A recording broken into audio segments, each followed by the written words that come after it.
Kā aprēķināt siltumsūkņu izmaksas un elektrības patēriņu? Skaties, es parādīšu. Dodies uz dcenergy.lv/kalkulators. Te varēsi izlasīt informāciju par mūsu salīdzināšanas rīku. Spied pogu uz kalkulatora. Aprēķināsim, cik izmaksās apkurināt 150 kvadrātmetru labi siltinātu ēku Pierīgā ar mūsu partneru produktu Thermopuls. Tātad, atrodamies Pierīgā, izvēlamies vidēju apkuras periodu. Mums ir gan apkure, gan karstā ūdens apgāde. Sildīšanas jauda pēc aprēķiniem sanāk nedaudz mazāka, bet paņemsim ar rezervi 8 kW. Elektroenerģijas tarifu varam atrast Elektrum mājaslapā. Ja šobrīd skatāmies tarifu plānu Elektrum Stabilize, kas patiesībā pie lielāka patēriņa ir dārgākais variants, elektrības cena mums ir gandrīz 15 centi par kilovatstundu. Dabas gāzes cenu skatāmies Latvijas gāzes mājaslapā. Šeit rakstīts, ka 1 kvadrātmetra apkurē nepieciešams apmēram 1,5 kubikmetri gāzes. Tad mums būs nepieciešami 225 kubikmetri. Izdalīsim 196 ar 225. Cena par kubikmetri būs 0,87 eiro. Pie cietā kurināmā paņemsim briketes. Ne pašas dārgākās, bet vienkāršākas. Un to izmaksas ir 0,24 eiro par kilogramu.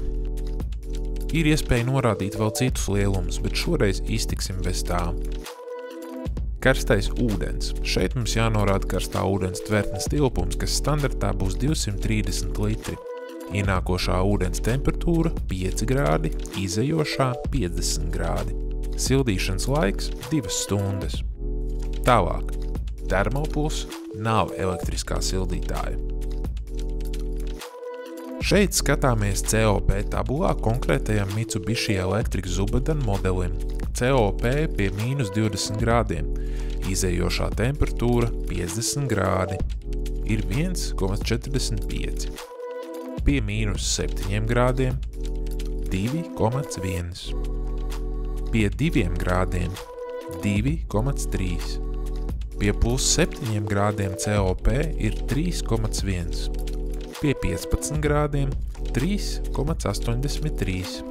Un pie 25 grādiem, jeb tabulā norādīts pie 20 grādiem, COP būs 4,45. Šeit mēs varam redzēt siltumsūkņa elektroenerģijas patēriņa izmaksas, kas sastāda gadā 1360 eiro.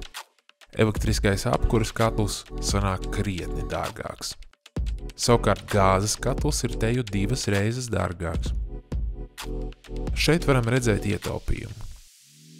Skaidrs, ka ar briketēm vai malku šajā gadījumā mēs ļoti iespējams varētu māju apkurināt lētāk. Bet tās ir arī jāpasūta un jāiegulda krietni vairāk darba.